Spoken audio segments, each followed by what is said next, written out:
Devi sapere che la vita è una malattia venerea, cioè sessualmente trasmissibile, con un tasso di mortalità del 100%. Questo aforisma di Roland Lang, uno degli psichiatri più illuminati del Novecento, ci dovrebbe far pensare che forse la sofferenza non è proprio facilissima da sradicare dalla vita stessa. Eppure tutti gli sforzi dell'umanità, degli esseri umani, sembrano tendere proprio all'eliminazione della sofferenza dalla nostra vita, tant'è che infatti nell'immaginario collettivo il paradiso sarebbe quel luogo dove la sofferenza non esiste, mentre l'inferno è il luogo dove c'è la massima sofferenza. A me questo fa pensare che forse il vero problema risieda nel fatto che noi non siamo per niente a nostro agio con la sofferenza. Quindi in questo episodio cercheremo di vedere come essere più a proprio agio con la sofferenza grazie alla legge di inevitabilità. E ricorda che la zona di comfort è il terreno fertile dove la pianta cresce. Fuori dal terreno fertile la pianta muore. Sigla. Comfort zone. Comfort zone, comfort zone. Ciao e benvenuto a questo nuovo episodio del podcast Comfort Zone. Io sono sempre il dottor Emilio Gerboni, la guida per la tua evoluzione comoda. In realtà sono quasi sempre lo stesso dottor Emilio Gerboni perché, come potrai vedere nel video, se mi stai guardando su YouTube o su Spotify, dove ho iniziato a caricare anche la versione video del podcast, il colore dei miei occhiali, se sei un attento osservatore, è cambiato. Però la montatura è sempre la stessa, la montatura Emilio di Bob's Drunk, che è stata realizzata proprio apposta per me dalla designer di Bob's Drunk, che un giorno si è svegliata e ha detto: ora faccio gli occhiali per Emilio, e magicamente mi andavano bene. Questa è sempre una cosa che mi riempie di gioia, e quindi la ringrazierò sempre per avermi fatto degli occhiali, soprattutto perché un ciecato come me è uno degli oggetti principali per il suo benessere, non per la sua sofferenza vedere. Tra l'altro infatti li sto utilizzando perché appunto una delle cose della vecchiaia è che la vista peggiora, e quindi mi sono dovuto fare delle nuove lenti, anche se gli altri occhiali gialli esistono sempre, non ti preoccupare, li ritorneranno. Anzi, guarda, te li faccio vedere perché ce li ho qui. Sono qui gli occhiali, eccoli qui, e tra l'altro li uso per varie cose perché appunto bisogna organizzarsi per varie fasi della vita, no? In alcune fasi utilizzo quelli, in altre gli altri. Ma chiudiamo questa parentesi degli occhiali, che però è in tema con la puntata, perché già abbiamo detto due elementi di sofferenza, cioè due classici elementi delle cose che vorremmo eliminare dalla nostra esistenza, cioè l'invecchiamento, il deterioramento psicofisico dell'essere umano, e quindi la vista che cala, quindi il fatto di non poter vedere, e la sofferenza collegata al non vederci bene è uno degli aspetti che non ci piace. E sono tutte cose che noi, diciamo, cerchiamo di combattere con tutte le nostre forze. Ora, perché la vera domanda che ci dovremmo porre prima di capire come essere più a nostro agio con la sofferenza, dovremmo capire come mai siamo scomodi nella sofferenza. Ora tu dirai: vabbè, è ovvio che siamo scomodi nella sofferenza, e invece non è. Se te lo sto dicendo vuol dire che non è poi così scontato, perché, come ti ho detto nell'introduzione, la sofferenza in realtà è parte della vita stessa. Le aspettative hanno sempre un peso determinante, no? E infatti proprio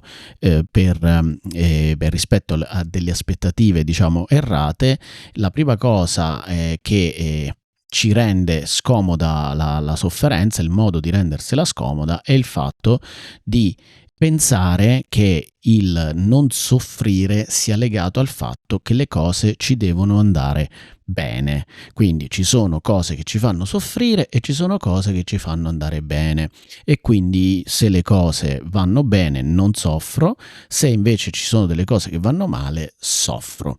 E questo, diciamo, che è stato sicuramente in parte supportato anche da tutta la crescita personale, che puntava a questo mito della felicità assoluta, di essere felicissimi e di costruirsi poi delle vite splendide dove non ci accade nulla di che, perché sappiamo costruirci delle vite al di là della sofferenza, poi vedremo come in altri modi che invece sono delle trappole.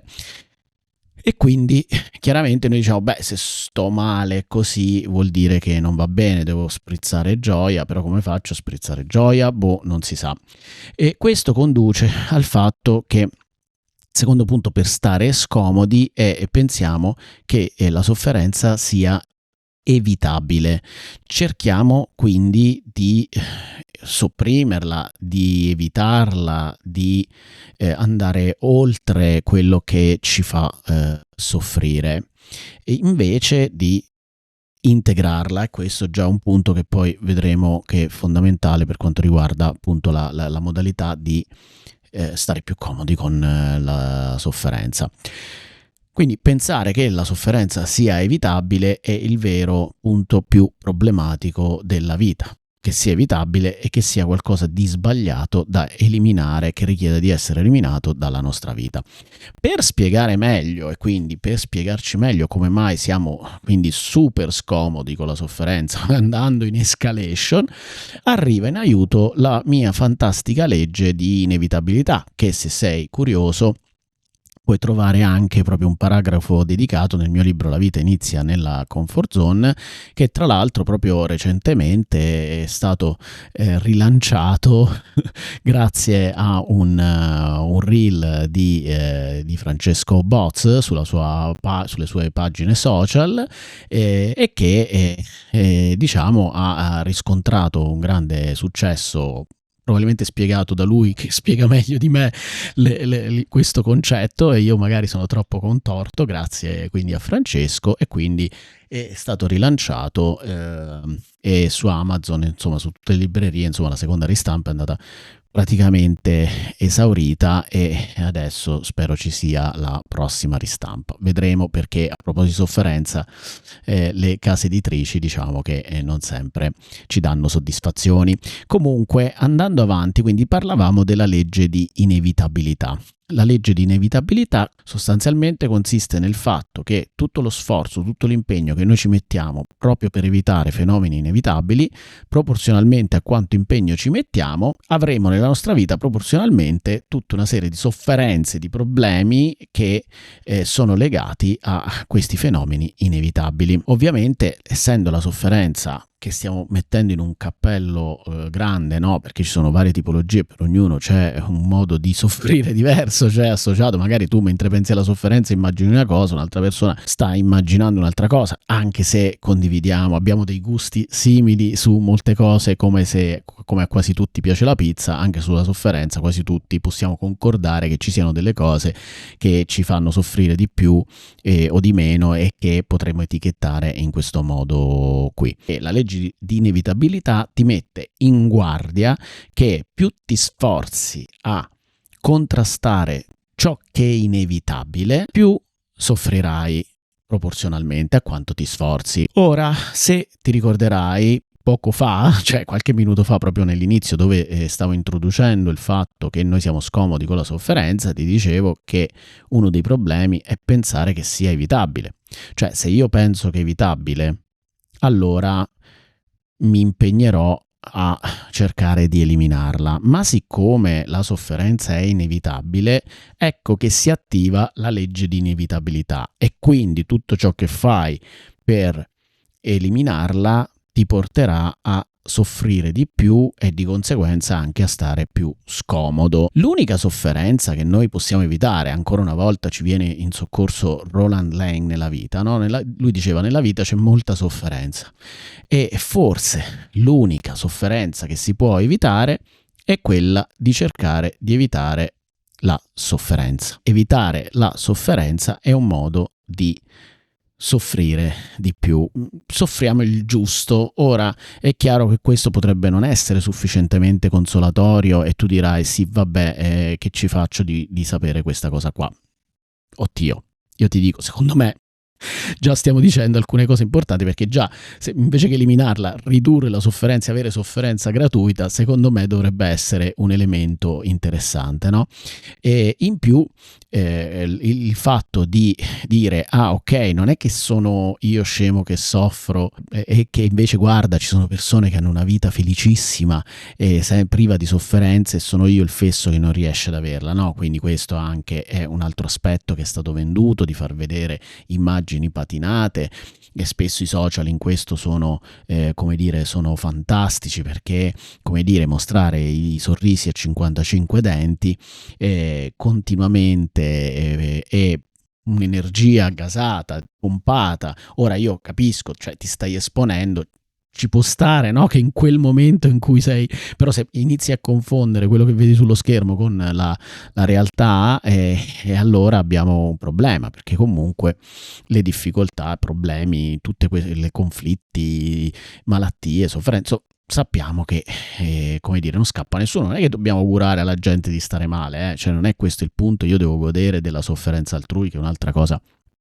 abbastanza poco virtuosa e poco utile, nel senso che non aiuta. Sicuramente aiuta il sollievo di riconoscere che non c'è questa discrepanza con l'esperienza di altre persone, che quindi non hai un problema tuo che vai male per qualcosa. Le cose funzionano proprio così.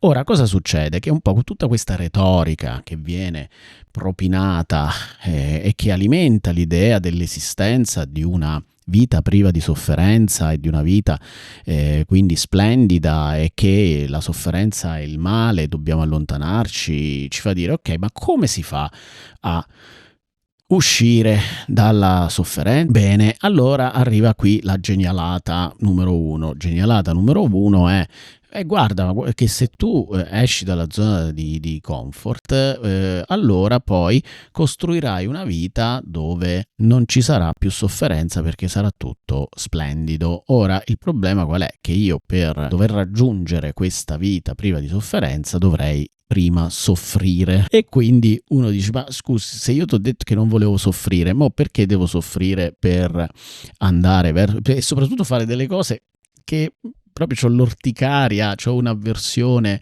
tremenda per farla, e poi accettando pure la promessa che poi arriverò a costruire qualcosa che effettivamente sia privo di sofferenza. Ma se abbiamo detto che è inevitabile la sofferenza, quindi diciamo che l'idillio non si raggiunge. Dall'altra parte abbiamo una dimensione che mi fa dire: vabbè, io cerco di evitare la sofferenza in tutti i modi, quindi non mi sta bene soffrire e per poi sperare di non soffrire, quindi facciamo che cerco di stare in quell'area, quindi mi barrico all'interno di aree dove io schivo in tutti i modi di soffrire, ed è quella che solitamente viene confusa come comfort zone, ma che invece sarebbe la shield zone, cioè la zona scudo, una zona dove una persona in realtà non sta bene, anche perché ricordiamoci sempre che evitando cose inevitabili si moltiplicano i problemi e non stai comodo per niente, e non sei per niente in comfort zone, perché abbiamo bisogno di essere in comfort zone con la sofferenza, che è quasi un principio base. Cioè, se noi siamo in comfort zone con certi livelli di sofferenza, allora siamo a posto. Se invece con certi livelli di sofferenza non siamo a posto, allora soffriremo e quindi saremo fuori dalla zona di comfort. Semplice, no? Quindi in questo caso bisogna mettersi comodi rispetto a quella sofferenza che noi invece non riusciamo a sostenere. Ora, la legge di inevitabilità è anche sostenuta, e quindi ci aiuta a far capire bene il meccanismo che è collegato tra le due leggi, diciamo così, è il meccanismo della profezia che si autoavvera. Tra l'altro, argomento di cui Davide Lopresti ha scritto un volume nella collana Binario, di cui sono curatore di Flaccovio. Diciamo è uno dei libri che proprio, forse l'unico nel mondo, che parla specificatamente in maniera proprio approfondita di questo concetto.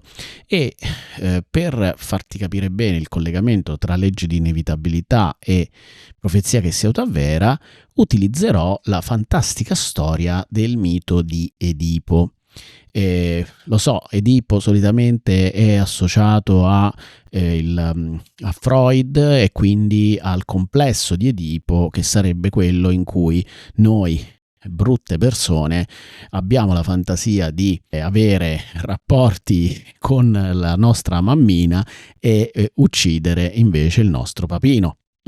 Non è molto bello per la nostra mente accettare questa idea e quindi noi la rimuoviamo e andiamo dritti e poi ci sviluppiamo altri problemi. Questa sarebbe l'idea freudiana del complesso di Edipo, ma noi invece la utilizziamo in termini di un'altra lettura, cioè nella lettura della profezia che sia stata vera, perché in realtà il mito di Edipo spiega benissimo la profezia che sia stata vera. Infatti racconta del re Laio e Giocasta che vanno a farsi fare questa profezia, se non c'avevano niente da fare, dicono andiamoci a fare una profezia rispetto al nostro nascituro e allora vanno lì e la profezia però non è proprio quello che si aspettano, perché gli dicono guardate che vostro figlio sarà un tipetto piuttosto vivace e cercherà di ingropparsi la mamma e uccidere il padre, anzi non cercherà, riuscirà. Allora i genitori cosa fanno? Dicono dobbiamo fare una cosa abbastanza fuori dalla nostra zona di comfort, cioè abbandonare il nostro figlio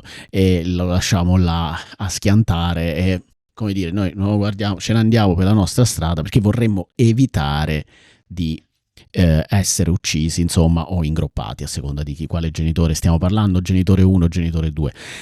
Quindi cosa succede? Che in conseguenza di questo atto per evitare di avere questo trattamento, quindi di evitare una profezia, quindi in questo caso inevitabile, tra l'altro quello che succede è che si realizza proprio quel tentativo di cercare di evitarla.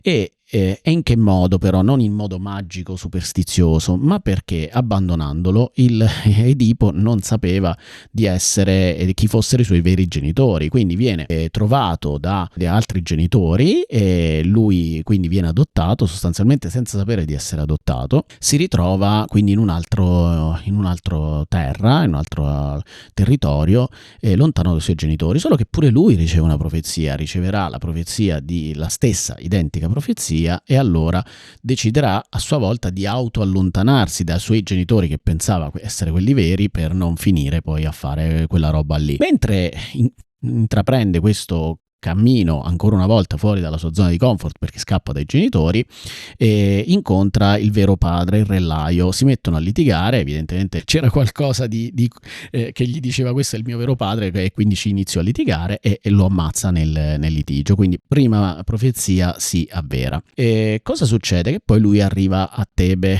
che era la sua terra natia. A Tebe c'era la Sfinge che stava tormentando il paese e lui riesce a sconfiggere questa Sfinge, quindi questo tipo era pure abbastanza in gamba.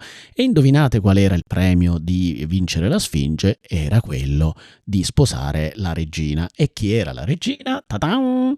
Era la mamma. Benissimo, no? Quindi era la mamma e di conseguenza il nostro eroe sposa la madre. A questo punto poi finisce in tragedia totale, perché quando vengono a sapere riescono a risalire a questa cosa qua, diciamo che non ne rimangono molto felici, first reaction shock, e poi in qualche modo ci sarà altra sofferenza perché appunto la mamma, per evitare la sofferenza, si ammazza e lui mi sembra che si cieca, fa qualcosa del genere. Quindi come vedete, sempre per evitare sofferenza si crea altra e si realizza altra sofferenza, e di conseguenza la legge di inevitabilità è ineluttabile essa stessa, cioè non c'è modo di aggirarla perché le cose inevitabili avvengono, no?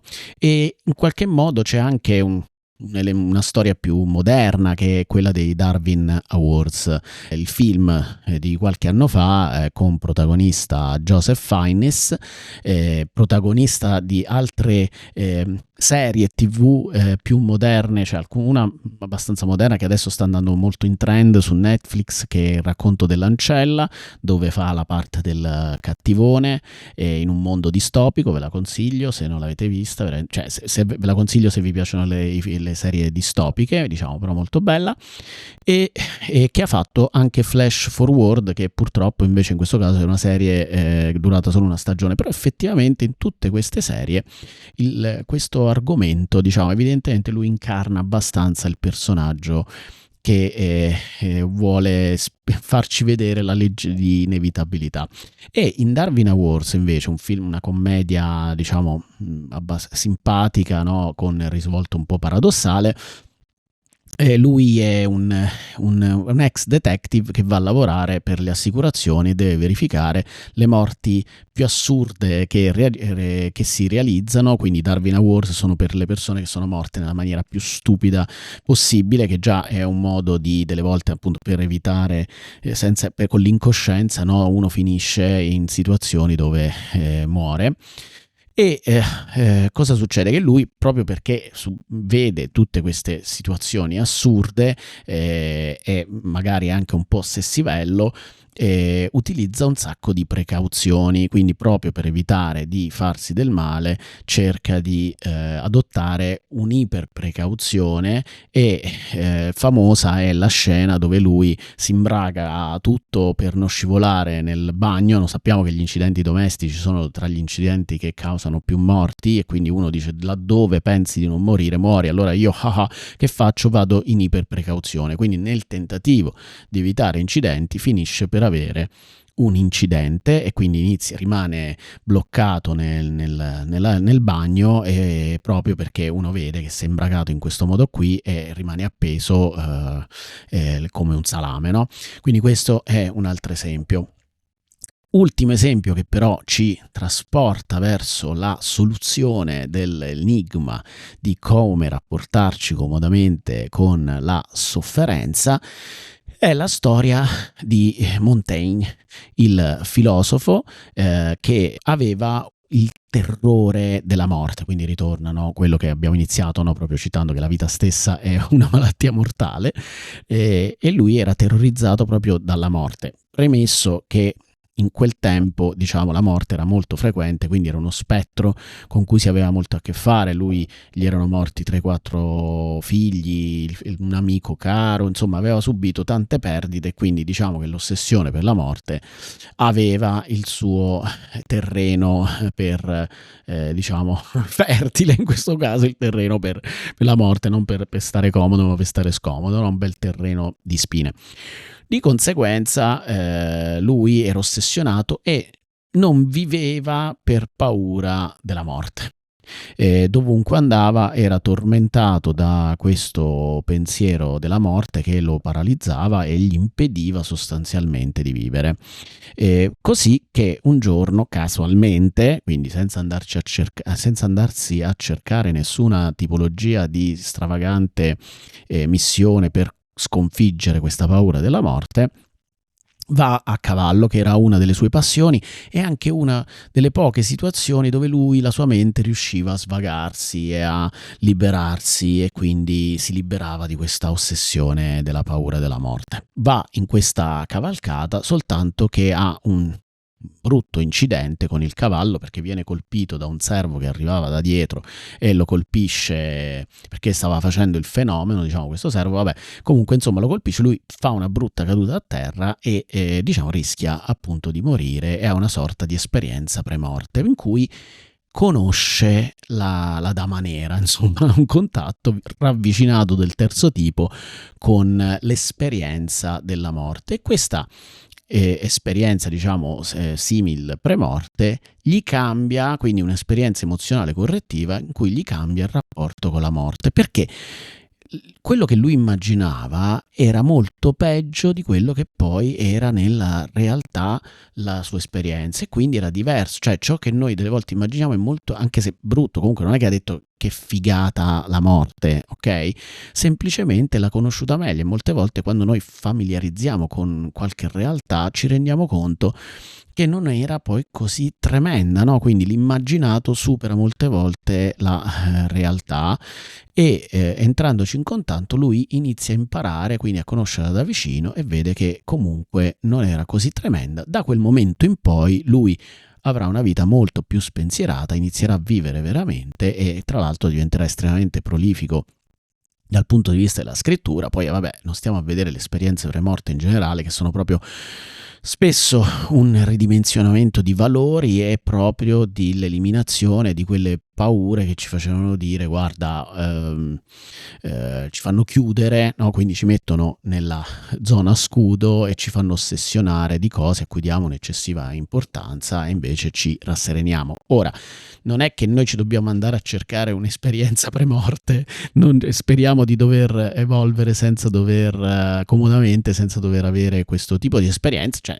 se capita, se fa parte del nostro percorso, ok, appunto l'accogliamo, ma non è quello di andarsi a cercare una cosa del genere, perché avverrà liberamente. In ogni caso, quello che ci insegnano, no, questa storia in particolare, anche le storie che dovrebbero insegnarci, diciamo un po' al contrario, in negativo, le storie che vi ho raccontato, è proprio che l'approccio corretto nei confronti di tutto ciò che è inevitabile ed è, diciamo, fonte di sofferenza è quello di familiarizzare con questi fenomeni, perché nel momento in cui noi familiarizziamo, allora risultano molto meno inamichevoli, diciamo così, meno ostili, meno catastrofici, e li facciamo appartenere alla vita, quindi diventano come dire, integrati. Come dice il detto, se non puoi sconfiggerlo, unisciti a quella cosa che non puoi sconfiggere, no? Quindi diventa parte di te, che è un po' il concetto di integrazione. Ora, per capire bene questo concetto di integrazione, noi dobbiamo pensare anche che appunto noi siamo circondati da, per esempio, da batteri, virus, cose, diciamo, che potrebbero infettarci, farci stare male, ma la verità è che non è che ci ammaliamo appena noi siamo esposti a questo tipo di batteri, virus e così via, che spesso sono, anzi, vivono in simbiosi con noi, sono nella pelle. Non ti voglio schifare, però è la verità, cioè nel senso, sono su di noi, sono dentro di noi, la flora, la fauna batterica intestinale, anzi noi spesso ci dobbiamo prendere il bifidus activus per avere l'intestino che funziona e fare tanta pupù e tanta plin plin. Quindi il discorso qual è? Che noi ce l'abbiamo dentro di noi, sono integrati, e quando il problema è l'alterazione di quel equilibrio del pH, ciò che ci tutela è il sistema immunitario. Quindi in realtà nel momento in cui noi abbiamo un sistema immunitario funzionante, che viene rinforzato proprio anche da un'interazione con questi fenomeni, quindi non un combattimento, ma come un'integrazione di questi fenomeni, ecco che noi instauriamo una relazione costruttiva, con questi fenomeni, e non sono più nocivi, non sono più dei nemici, non sono più mostruosi, né ci fanno ammalare o stare male, quindi li integriamo nella nostra esistenza, e questa integrazione porta a far sì di, come dire, stare comodi con quella che è la sofferenza, perché semplicemente non soffriamo. Ecco qui qual è il punto. Ora è chiaro che molte volte, per poter sostenere, quindi io vi parlavo prima del sostenere determinate cose, bisogna acquisire le risorse, le abilità, le conoscenze, i punti di vista che ci permettono di sostenere quel tipo di dimensione, non di eliminarla, non di schivarla, non di affrontarla in maniera stolta, incosciente e quando siamo terrorizzati dall'incontrarla, ma bensì di avere quella prospettiva che ci permette di avvicinarci passo passetto alla cosa in un modo che sia potenziante per noi. Quindi il concetto principale è, invece che l'evitare o l'eliminazione, è l'integrazione. Quando c'è l'integrazione, allora noi alla fine non sentiamo più la sofferenza, quindi invece che evitarla la facciamo diventare parte di noi, e solo in quel caso scomparirà come fenomeno, o perlomeno si attenuerà come impatto generale. Quindi questa, diciamo, che è la linea guida più importante nel come essere più a proprio agio effettivamente e in maniera solida nei confronti di tutto ciò che percepiamo come essere sofferenza e qualcosa che vorremmo non sperimentare mai. Ma c'è un altro elemento importante in questo incontro con la sofferenza, e questo elemento importante di incontro con la sofferenza è l'associazione che noi abbiamo con il fenomeno stesso, che è un po' collegato con l'esperienza di Montaigne, che è stato un evento casuale, ok? Non è stato un evento pianificato.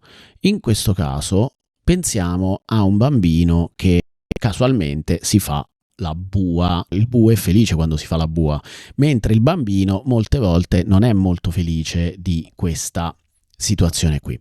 Ma c'è un'eccezione. Allora il bambino sbatte, ok, si fa la feritina, la classica feritina da cerotto, e si ritrova una mamma che lo guarda terrorizzata, no? Gli fa, soffre, pensa che sia successa la cosa più tremenda sulla faccia della terra. Ecco, secondo te questo bambino cosa assorbirà avendo questo specchio negli occhi della madre? Cosa penserà? Che ha vissuto una cosa tremenda, una cosa che non dovrebbe mai succedere al mio bambino? Oddio, si è ferito, cosa tremenda, cosa di qua, cosa di là. Viceversa, immaginiamo una mamma che accoglie il bambino con un sorriso, con una faccia dolce, con una faccia rassicurante, che lo abbracci, gli stia vicino, gli dica adesso non ti preoccupare, curiamo la feritina, ci mettiamo tutto il disinfettante, ci mettiamo il cerottino degli Avengers, dei tuoi personaggi preferiti. Io ce l'ho quelli dei cerotti degli Avengers, così quando mi faccio la feritina sono più felice. Quindi inizio a instaurare creo un'esperienza quasi piacevole, cioè quasi mi voglio farmi le ferite. Ora non è così, però diciamo che si crea un'associazione positiva e anche una capacità di poter fronteggiare quel tipo di cosa che non è tremenda, cioè si creano tutta una serie di significati, di associazioni positive che rendono quella sofferenza sostenibile, quindi creano un buon rapporto con quel tipo di esperienza.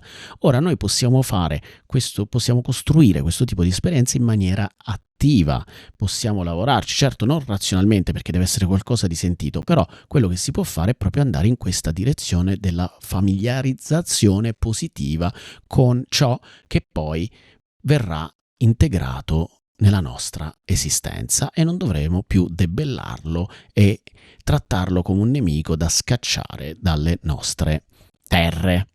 Bene, io spero di averti dato degli spunti utili per questo episodio del podcast Comfort Zone. Ti ricordo che se vuoi c'è il test gratuito che ti fa vedere la forma della tua attuale comfort zone, che è il comfort test. Puoi trovare i link in descrizione. Una somministrazione è gratuita per te che guardi il mio podcast. Ti invito quindi a seguirmi, a iscriverti ai canali se ancora non l'hai fatto, e ci vediamo al prossimo episodio di Comfort Zone. Stay cushy, not pushy. Un abbraccio dal dottor Emilio Gerboni. Ciao. Avete ascoltato Comfort Zone, il podcast del dottor Emilio Gerboni. Per accedere ai contenuti extra del podcast, registrati gratuitamente sul portale della Scuola di Evoluzione Comoda di Quiet Mood all'indirizzo www.quietmood.academy. Se vuoi iscriverci, puoi farlo all'indirizzo email info@quietmood.it. Ti aspettiamo al prossimo episodio. Stay cushy, not pushy.